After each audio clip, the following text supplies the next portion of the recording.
We're back on Spotify. We have an amazing guest today. Nick, you may know from Love is Blind, but he also has his own podcast. Thank you very much for stopping by the show. Thanks for having me on. I'm excited to be here. And I'm going to say it on camera because I said it off camera. I love your wall behind you. Oh, It's so cool. thanks. I dig it. I dig it. My best friend sent it and I was like, okay, neat. I'm down for it. It's a rock show. I don't know, it's bricks. We were just talking about you run a podcast. You've been doing it way longer than me. I'm only on 2 months, so I'm a baby. You're like this mature, grown adult podcaster. I can learn from you about censorship and how much censorship is a bummer. It's good to have a podcast, but even then, I think they are wringing out what could be popular for the masses, and we need everybody to have a voice everywhere. I completely agree. And what I was about to say before you were like, let's get this recording was censorship to me has always been. Now, I was a journalist in high school and college. I was the editor in chief of my newspaper. And in college, that's where I sort of had my first experience with censorship. And it was the college, which, by the way, in college, you're protected by the First Amendment. And there's no one that can censor you without like breaking the law. So in high school, when you're a journalist, your principal can censor your paper, tell you can or can't print something. I was lucky. Yeah, I was lucky to be at a school where the principal trusted our faculty advisor to make that we were doing good work, right? But then you go into any kind of like mainstream media or the New York Times or whatever, or CNN, Fox, whatever, any mainstream, and then you're kind of either self-censoring there or not allowed to do certain things because of what your advertisers are paying for, right? Yep. So you can't risk your advertisers. And so in college, I was writing some investigative pieces about what was going on in the university, or I'm sorry, it was a community college, in the community college. And I was finding myself oftentimes in the, I can't remember what his title was, but he was the head of student activities. And then even one time the vice president's office, where I was kind of getting lectured without getting told I can't censor. But it was my first thing. And that's why I was like, I'm not doing journalism if you can't actually do journalism. So ever since then, I've kind of had this like thing inside me that we should not censor at all. And so I'm a free speech absolutist. So if there's dissenting opinions and you don't like them, give a better idea, and you overcome those bad ideas with good ideas, overcome bad speech with good speech, and have healthy debates about things where people are feeling represented and people aren't feeling like they're suppressed or censored. And what's going on right now in our country, but really probably around the world, is for the last several years, especially with like all the COVID stuff happening, where everything just started getting like these misinformation and fact checks and all of this stuff. And then our social media and YouTube and Spotify and all of these other organizations are using their algorithms to also censor people and put people on these bad lists because they have dissenting opinions.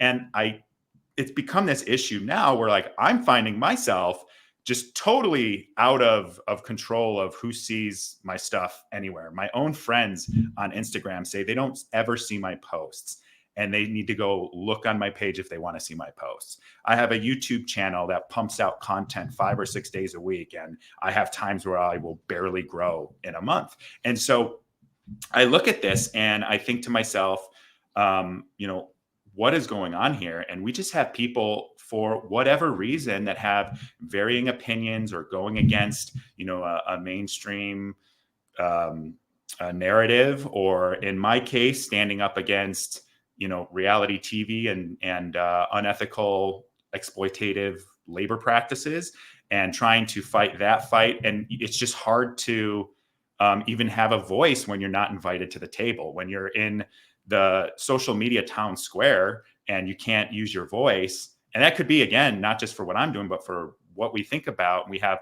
our jobs getting impacted. And I'm not talking about hate speech, right? Like you can still just a difference of opinion. Hate speech. Right. Exactly. A difference of opinion. I think this is now, I've always been, I'm not going to get political, but I've been like very working class growing up. I'm very... Yeah, social. I think that we should all have healthcare, for example. And, I've had several times in my life where I haven't had healthcare from job loss or getting kicked off my parents when I was younger and not having the ability to get it, access to it myself. And so that became my number one issue. Now it's like censorship. I think that politically and as a country and really as a society, we've got to decide, are we going to let overlords determine what's true and what's not true, and what's right speech and what's wrong speech? Or are we going to decide that amongst ourselves through healthy debate and discussion? And that's where I feel now. I'm experiencing it myself. I see others experience it. And it's all just because maybe they have a voice that goes against the narrative. And if the narrative's right, why don't you just overpower them in real debate instead of suppressing their content and voice? I completely agree. And I will say, though, I was scrolling on Instagram and you came up during my scrolling, and that's how I found you and your show to watch it. So it did send you my way. I don't know if it was like, oh, fellow podcaster, you guys like the same things, or how that happened. I've Could had be. a guest that had similar points as you of Freedom Junkie Radio, that she's just saying, I want everybody to be on board with free speech, and she thinks she may Mm-hmm. be censored or whatnot. I am excited to have a solo podcast, not under the old station I was working at, because I was very fearful that if I leaned any one way or the other and spoke too much into my personal beliefs, that I would be fired. Even though they say in your contract you won't, we Oh, I know where know. everybody lies and where your bosses lie, and they want you to agree with them. So you still feel a Yeah. little bit scared, you Well, it's know? self-censorship. And I think I find myself doing that sometimes too. Like I'll have something that's very important that I think needs to be said and people need to hear it. And I'm stopping. I'm like, well, is this going to help me? Or I'm sorry, not is this going to help me? Is this going to hurt me? Like, what's the outcome of this? And I'm just trying to help people. Like, I'm not looking to get in any kind of arguments with anyone. I enjoy a healthy debate, but it's crazy because if you say the wrong thing, like everything's so divided, you say one critique of someone and you're immediately labeled as something else, right? And, I'm, for one, when it comes to reality TV, I'm trying to make it better. I'm trying to make it better for the cast members. I'm trying to make it more or less exploitative and more realistic for the audiences that are watching it and consuming it. And it's just like at this point where I'm like, man, like I'm literally just trying to get people some breaks and paid for their work. And Yeah. it's just crazy because that's not okay. I always say it's like I feel like we're in the gladiator games here, and the new gladiator games are reality TV, and everybody in the town is as the empire collapses around us, everybody in the town's just destroying each other instead of looking at the fact that we're all kind of being pitted against each other, which is Yeah. unfortunate because we've always disagreed, right? Why can't we disagree and still respect each other as human beings? And stay calm during the disagreement. And I want to thank you for coming on my show, because I worked in rock radio. It was obviously a wilder category. And so we interviewed from rock stars and wanted to ask the wilder questions. And now that I'm kind of doing my own thing, I've reached out to politicians. They said they want to come on the show, and then they look at the show and Oh, go, oh, it's too wild. I can't be associated with Steph's rock show. And I go, well, I'm really? changing. I'm changing into an older person that I do like to watch reality TV. I love politics. So I'm changing my show from just music and musicians to I want to broaden it. And I'm having a little bit of an issue. I'm stuck in the rock DJ category. And it doesn't have to all be wild rock stars and wild questions. I can also, tame it down a bit. Right. And so this is Well, something I'm dealing with. I understand that. And let me tell you, I think you're doing it the right way. And what I've learned in like my 2 year, initially, when I first started, it was just going to be very like mental health, culture issues, and health and wellness, right? Because I believe in taking your health seriously and your mental health. And I've struggled as a man and all of that stuff too. So I thought that would be a good thing for me to talk about. Now, I love news and politics. I should say I love it. I love to hate it, and I love to talk about it. And I listen I like to to a stay up lot to of date, different right? Like viewpoints. what's going Yeah, on in the world yeah. fascinates me. Totally. And I remember I was told like by my publicist at the beginning, like, you don't want to talk about that because it's too dividing and you want to keep Yeah. the mental health stuff, but like keep it high level and kind of light. And then what was the other one they said? Oh yeah, the wellness stuff, like the holistic health and wellness and stuff. I would alienate big brands from wanting to work with me. So I'm like, so I can't be myself. And I was You just like, can't win them all, though. It's right. I was like, hard. F it. I'm going to talk about what I want to talk about. And lately, I've noticed that I just kind of, whatever's top of mind for me, I have a guest on that can help me navigate like that in my mind, because I know if I'm thinking about it or I'm concerned about it, very much so other people are thinking about it, concerned about it, or want to learn about it. So I would just say do what you want to do, and it's going to come Yeah. across more authentic. And maybe, in the moment, it's not going to attract the exact guests that you want from like politicians or whatever, but you'll get that first one, and then it'll kind of make it okay for the rest of them to come on. And I think it just kind of took time for me. I mean, I had Dr. Jill Stein on, which was a huge accomplishment for myself several months Huge. ago And now. Therapy Jeff. Like, I'm a huge fan And of him. And I was like, oh my oh gosh, my he went on gosh, Nick's show. Like, that's phenomenal. He gives great he's advice. awesome. He Yeah. does. And he's so like practical and like real about it. I absolutely love that. Yeah. And because relationships really fascinate me. So I have failed twice. I have 2 divorces. So it's something I'm researching. I go, wait, I went to college to learn about public relations. I need to now look at therapists, podcasts, whatever I can, even reality shows about relationships, reality, how to be better, how to communicate. I Mm, learned from your page that June is Men's Mental Health Month. I didn't know that. So it's really cool yeah. that you're open and discussing that, because I think everyone goes happy wife, happy life. Well, what about the men? It's really important that the men are also doing okay and have a voice. Yeah, I completely agree. And we just decided a long time ago that men weren't going to be allowed to have feelings, and we were going to be told to man up or quit being a this or a that, or Crazy. you're acting like a girl. Like these are, insults of some sort. I look back on those things, I'm like, this is so silly that saying someone's behaving like a girl is stupid on its face. But then when you think It's about like, really well, is weird. that insulting to women at the same time? It's such a silly conversation to even have at this point. But I struggled a lot growing up, and I can trace my feelings of depression back to like 6 or 7 years old, and just having these feelings of like, what am I doing? I don't feel connected to things. And it carried with me for a long time. I didn't even know what it was. I just thought there was something wrong with me Wow. until high school, when my friend who, she introduced me to like anxiety and what a panic attack was, as that was something that she navigated. And it kind of like opened my eyes to stuff that I hadn't heard growing up and going to school in a Catholic school. Like it was trust God and put your faith in God, and he's going to take care of you. And so, I went through it. I started understanding it more in my 20s. I didn't tell anyone that I had these feelings of depression until probably like 2016, 2017. And that was the first time that I had ever shared it with anyone, because I really just would withdraw.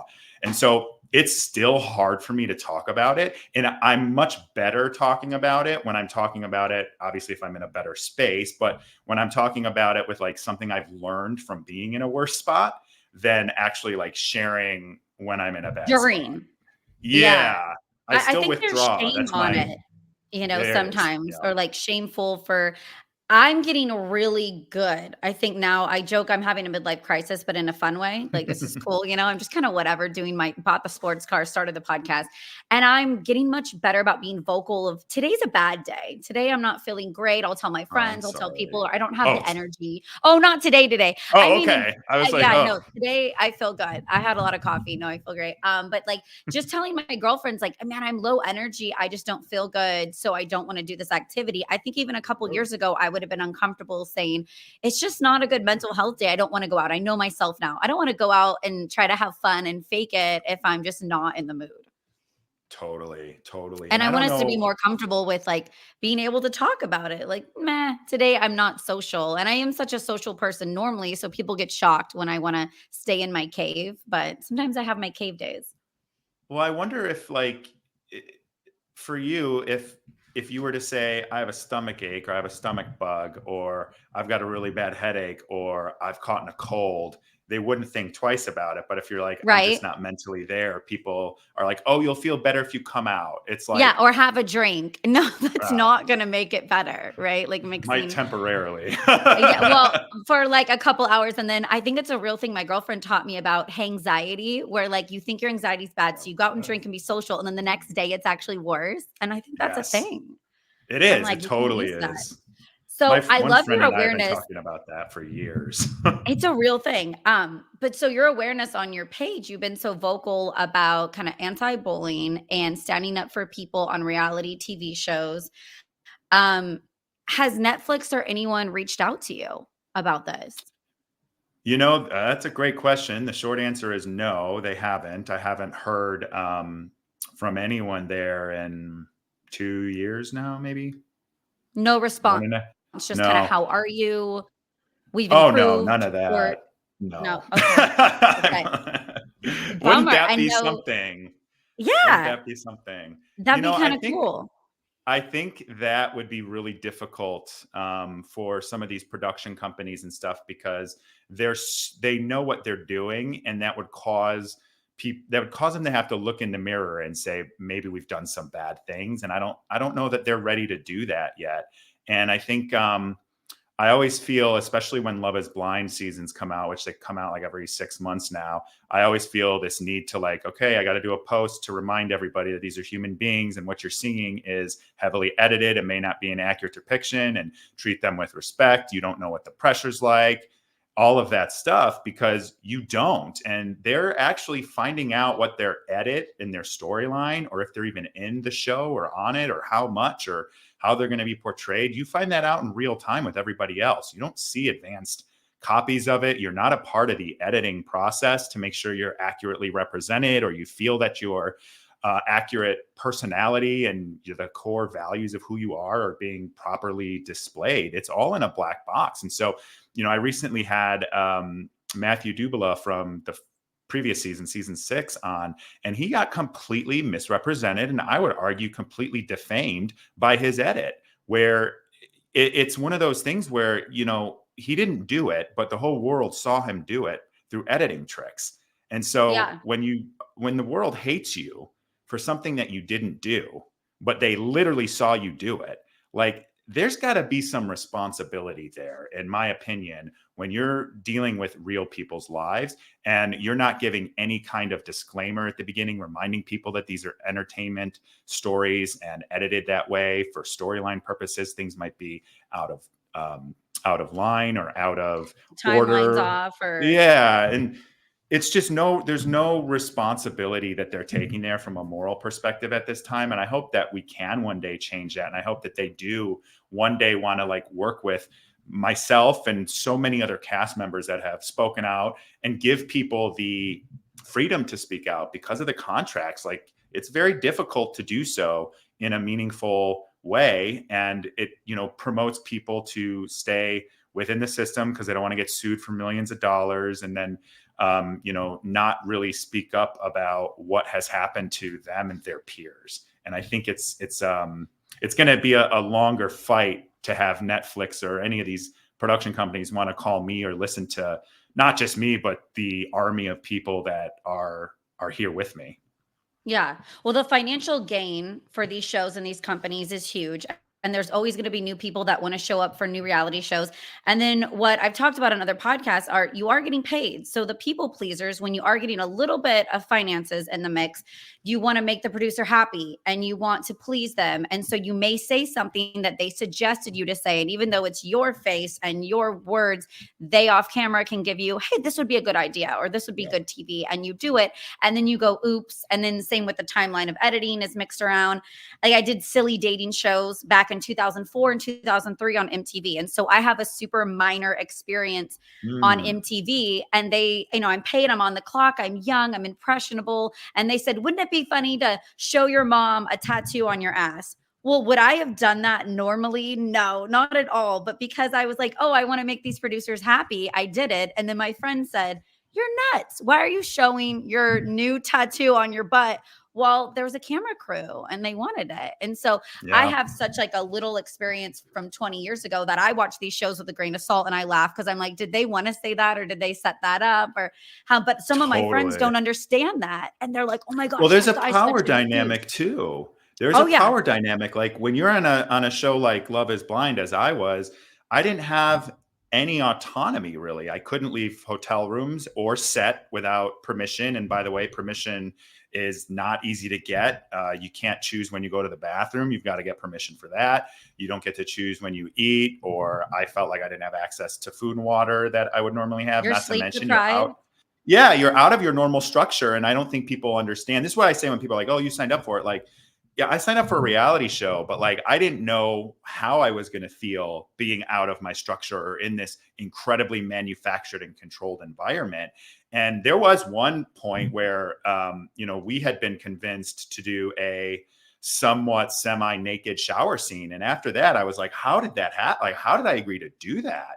Like, that's not." Wow, I do And wonder, I like, how do even you guys get naked with each other and there's a camera crew? I mean, after a couple shots of tequila, I could see me wanting to do that, but, like, how that just you guys ignore them and you're kind of falling in love on these honeymoons, and there's a lot of intimate scenes by the couples. well, we didn't have any of those that Yeah, aired. We because she had was one. sick too, right? I mean, like Right. yeah. Right. So you And guys weren't so, getting down while she was throwing up. That would have been kinda right, unique. right. And the weird thing that maybe impacted it is after we got there, we had the first day. All we filmed, if I remember correctly, was us seeing each other again for the first time since the reveal. And then there was a COVID shutdown. So we actually had a day to ourselves in the hotel room. So that was when we like really just kind of took it to the next level, both physically, but also like being able to have an emotionally important and intelligent conversation without cameras, where you can actually like let go of that, oh my god, there's a million cameras and a million people that are going to see this. So that was really Yeah. good. And I don't know what we would have done that day or what they would have tried from like the is it a physical relationship portion of the story. So That's huge who on every knows? show. That's all they wanna know. Also, I learned something new. I just had Miguel from Married at First Sight on an hour ago. They don't legally get married during the wedding and the wedding day. They go to the courthouse the next day. Is that like for Love is Blind too? That's for Married at First Sight? I didn't know Yeah, they that. don't get you know how you think they get legally married on their wedding day? They don't. The next day, they go down to the courthouse together and choose to change the name or whatnot. Oh, wait, Love is Blind. You guys are You just do get engaged. married. No, you do Wait, get no, married. you get married. So wait, do you get legally married right away or you guys get married later too? So we signed probably a week before the weddings. I would say the week before the weddings, whether it was 10 days or 4 days, whatever. We go down to the courthouse with our producer and we sign the certificate. And then when you go to the wedding that day, where you wait at the altar and what are they going to say? If you say yes, then the minister who's there, he then signs the marriage certificate and they So file your it. weddings are real that day. Yeah, they That's are. crazy because they have the paperwork even at Married at First Sight and they don't get legally married till the next day. I just found out and I was like, huh, that's because what if you have a change of heart that night and you want to pull out the next day? I just think that that timeline Well, can really I mess with it. agree. Well, and in our contract, we were legally required to stay married, which I think is totally a joke. And I had a lawyer on my podcast who's been dissecting that contract and said that she doesn't think that would hold up in a court of law, that Yeah. your employer can force you to stay married for storyline purposes. So that's interesting. I'm sure someday that will play out. But what I think is even crazier is like you have a very extreme 7 week for us process where you're in a pressure cooker after pressure cooker after pressure cooker. You're making all these life altering decisions. I kind of feel like the show would be better for cast members, and maybe it wouldn't be as exciting as a viewer, but I think it would be better for cast members if it was broken down a little bit different. And after the pods, you decide, oh, are we going to be exclusive or like going steady or boyfriend and girlfriend? And then if you agree to that and you're not involved with anybody else anymore, and then you go and you see each other for the first time. I know that's not as big of stakes, right? But then maybe the final part of it is, do you get engaged or not? And again, little more stake, but not the same stakes as a legal marriage that, ended up costing me 10 to 15 grand that was going through a divorce for a marriage that was done on TV and not supported and by them in any kind of way, really. And so that was kind of it's a very extreme situation to force people to get married. And again, at the time when I went in, I was like, oh, if I meet someone and I find my person and get married, cool. If not, cool. But in retrospect, I'm like, it's kind of crazy that you put people in a situation where they're going to be legally married with all of the baggage, I guess, that comes with that. Or I wish that the contract, they agreed to pay for the divorce if it didn't work out. Because divorces are hard. A marriage contract's $25. You run down to the courthouse, at least in California, easy to get. You sign it, you turn it in. A divorce, as I know, can take a couple years, 6 months. You're separating finances and changing last names, and it's a lot of paperwork. That's complicated. You go to Google stuff. I wouldn't say I'm the brightest person, but I'm not the dumbest. And I was trying to FL 300 what? Like, what am I Mhm. doing? And you really need to hire someone at the end of the day to make sure all your assets are Yeah. safe and everything. So Well, and I for wish they us, helped you in the divorce. they have it in the contract, and I forget the exact timing, but it's like a year, up to a year they'll pay for it. But then you're also like contractually bound to not get a divorce for almost a year. So it's a very like weird dynamic that's difficult to understand. And I think it was like $5,000. Don't quote me on that. It wasn't a substantial amount. Now, we didn't really have too many things combined. We had a car that we had bought together. But like she had never owned a place, so she moved in with me, and we had Grayson was yours. You didn't have to do child Grayson was custody. mine. Yeah, exactly. I was worried about that one going, but You kept the dog.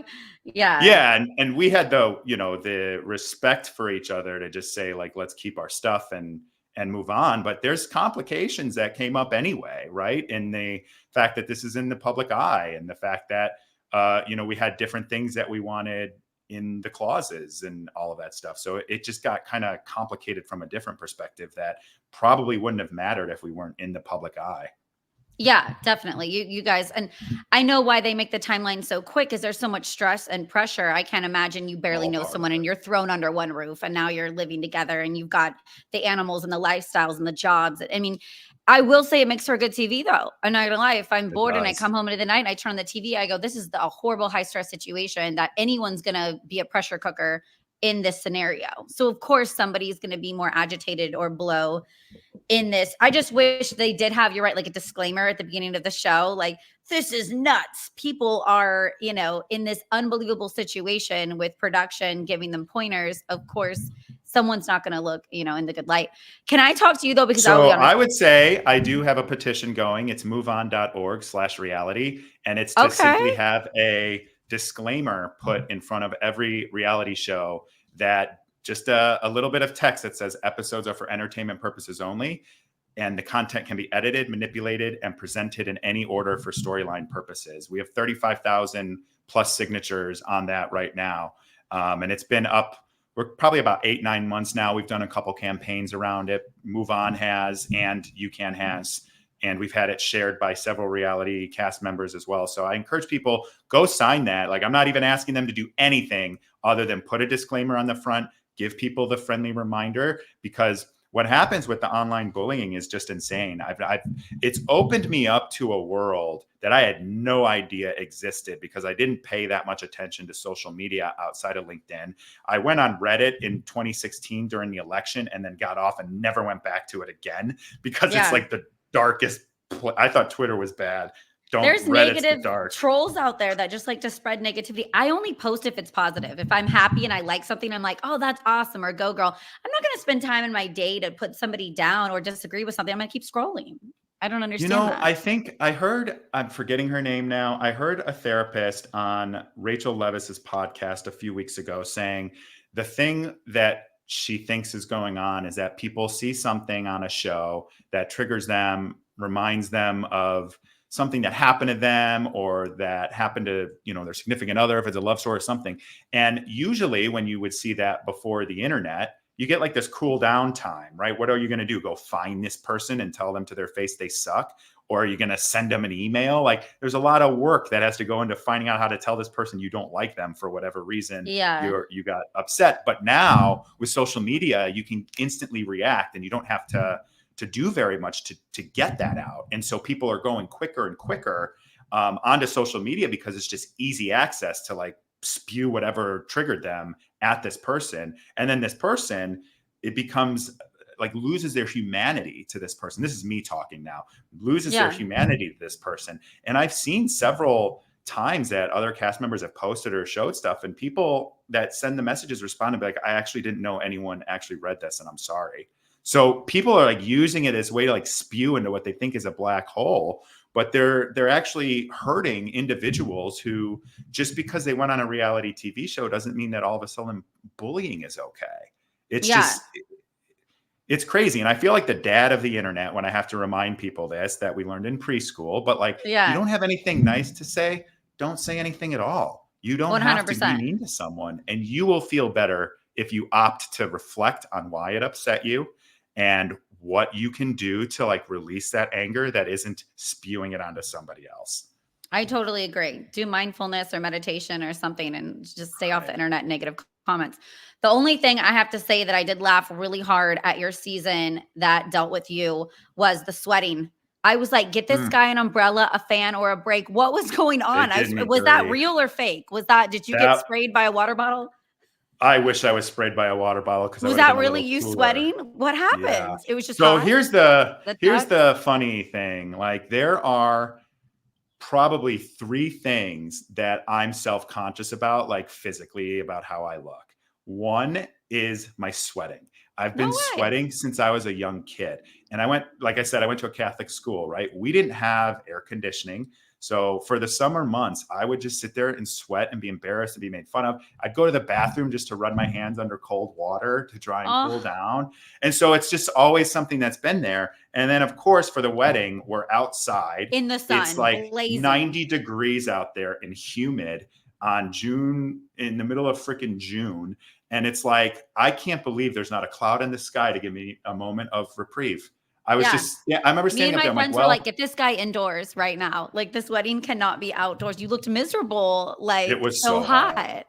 Yeah. It was so Well, hot. It I was don't so think hot. And sweating's there a bad wasn't thing. a breeze. I mean, I know it means I'm healthy, right? I sweat the Yeah. toxins out, Maybe but it like you're youthful, like it keeps you looking younger. maybe that's why. I do think I look younger than I am. I hear that a lot, but Yeah, yeah. Are you like 30? I'm 39. Oh, nice. Okay, okay. So, would you get married again or have you got married again? Is it on the table or you're like, "Meh." No, I mean, I have really wanted to be married my whole life, married and have kids and have a family, and all of that stuff. And I put a lot of my time into my career early in my 20s, and I dated. I had several girlfriends, long-term relationships that didn't work out for one reason or another. I would say at least a few times my own. Doing of not putting the effort and time into myself and into the relationship that I probably should have. But I wanted to outcome or overcome sort of some of the things that I lived with as a kid before I was going to get married. Right. And so it got to Yeah. the point in my like early 30s where I was like, okay, my career is good. I'm like way farther ahead in that than I ever should have been at this point. So like, why don't I buy a house. And so I bought a house or a condo. And then it's like, I got the dog, and it's like, I have everything except someone to share this with and someone to, build a family with. And so from dating, in the like late night or 2019, I dated someone for a while. Then COVID hit right after a breakup. And then it was just like, this is terrible. And so I I think just, I dating's kind been of, worse post-COVID for sure, oh, and 100%. you also, I feel like, can't get every section, right? Now that I'm older and I just talked to so many of my friends, I too, like, I have the house, I have the career, I have like the dream life, but I cannot get dating like right. And then my friends that sometimes have dating don't own the house or don't have the career going. So I don't think anyone So has what would you every section pick? You perfect. pick three. What isn't I think that the Panera? You pick three, or is it you pick two? You pick three. Like, what would you choose if you could just pick? I'm a hopeful romantic. I am such like a white horse. That's why I've been married twice very quickly. I don't like I love love. I definitely want a successful relationship. I also think you don't know yourself till about your mid 30s and Totally you're still agree. figuring out who you are. So I don't blame any past relationship that didn't work. I feel like I know myself. I know what I need, what works, what doesn't work. So now though that I think I'm looking for it, I'm not finding it. Right? That class, Gosh, we're in the old same boat. But you know what, though? I will say, I find so I've been thinking, I jokingly say, I've been thinking about starting to date again, like, because I'm Yeah. not ready to start dating, but I'm like thinking about starting. And Yeah. I can't go, I have no interest in going on the apps. I can't imagine what they've gotten like in the last 4 I years. don't like them. I can't do And them. I know it's just, it seems so stupid. Plus, I feel like I have like there's like weird complexities that I would have to navigate. Like, do I say I was on the show? Do I not? And I act like it didn't happen. Do I like, are people going to want to, if people recognize me, are they going to want to match with me because of that? Is that what they're going Yeah. to want to talk about? Is it, so it's like, I feel like there's so many weird things. Like, I don't want to call it out in my profile, because then I feel like I'm like bragging or something, or trying to use that, which that's like the whole love is blind thing. That's something that I did. That's not who I am. And Yeah. so it's, I don't want to be like that, to assume everything about me. And so it's just such a weird dynamic that I'm like, I can't do a dating app even if I wanted to, and I don't want to. And then I can't imagine myself sitting on the couch like I used to, aimlessly scrolling, trying to match people, trying to force conversations with people that are like, have already decided one thing or another about you. It just sounds like something that's zero interest to me. And so I've thought about matchmaking, but that's such an investment from cost perspective. I don't know if you've ever looked into that. It is so expensive. I have. So it's more affordable for females. They basically want you for free just to show up, at least in the Sacramento area. I called the hotline. I talked to the owner. I never actually did it, but I called because I'm a curious person too. I did speed dating a couple years ago. That didn't work out, but it was fun.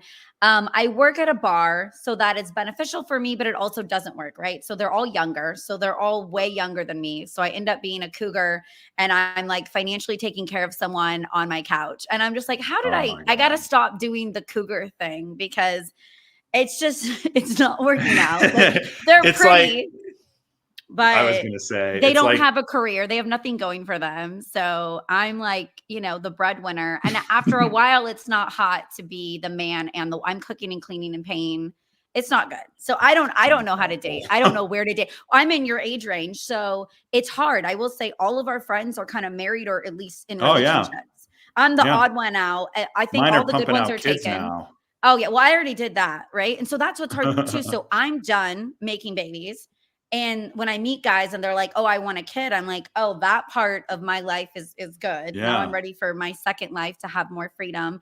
And I have weekends free, so I meet a dad and he has his kids on the weekends, and I'm just like, "Oh, no, when I don't have mine, I don't That's, want your." yeah, that's There's so much to deal with when you have major baggage, but yet my life together. So I'm in a weird dating phase of my So life. But what do you, if you had to say the three things that you know you need in a relationship, what are they?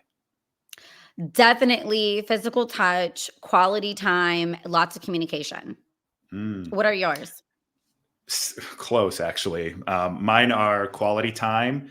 Uh, I need words of affirmation and trust, but not just like trust that you're not gonna like cheat and do the bullshit, right? That should automatically be there in any relationship. But I want trust that like someone's gonna trust me and like let me lead in certain places, let me follow in others, and really just kind of trust that like I have integrity and that I'm doing the right thing and I'm doing the best that I can. Cause I've dated so many times where like I'm the kind of person, I often find myself in situations like I am with UCAN and fighting reality TV and standing up for people who can't or are too scared to or won't. And I find that all throughout my life. I do that. Like I would stand up for the against the bullies. I remember in my Catholic school, I stood up for someone. I got punched in the face by the most popular kid in school in like third grade Wow. because it was like, so it's like You I took a find beating for myself, it.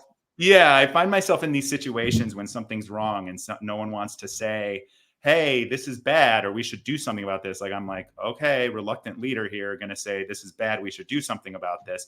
And so because of that, there's a lot of times that I will speak up about something that I don't think is right. And I need that person to like trust me that I'm coming from it at a good space, even if they disagree.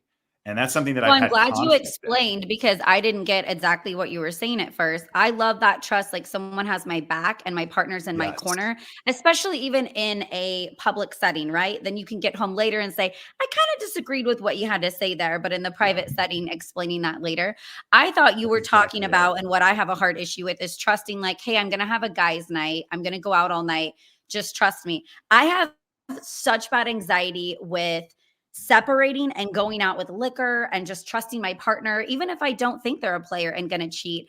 I've worked in bar industries for I several was gonna years say, I feel in like Los that's a Angeles. response to that. Yeah. Oh, and 100%. in And so LA. all I Jeez. see is everyone taking their wedding ring off or all the married guys hitting on me or anyone that works there. And so I have a hard time with my partner being like, I'm just going to go out and grab a couple drinks with the boys. I just see infidelity left and right. So See, it's I hard for think me to calm down. that needs to be there too, but that kind of thing isn't just there. Like you've got to build that trust, right? And he's got to, in my opinion, he's got to kind of like understand. And you want a guy that's going to understand that, hey, I have these insecurities. This is why I have them, and maybe he'll go the extra mile to make sure that you build some foundational times where he goes out and maybe he calls you a few times or he texts you a few times, and you guys kind of work that and build that trust through ways that will help alleviate your anxiety. Like to me, that's Yeah. part of the whole trust thing. Like you've got to build it. It isn't just inherently there, but like foundationally, like you have to be in agreement that that's going to be the kind of relationship that you want to have.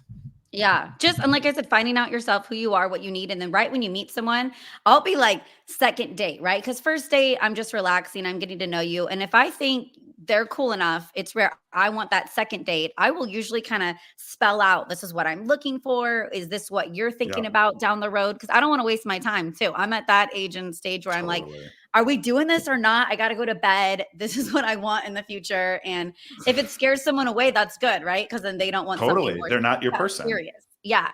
No, Yeah, that's totally. exactly it. I They're love not it. your person. I didn't think that Nick Thompson would be giving me dating advice, but I'm glad. Like, love is Maybe I blind. shouldn't be.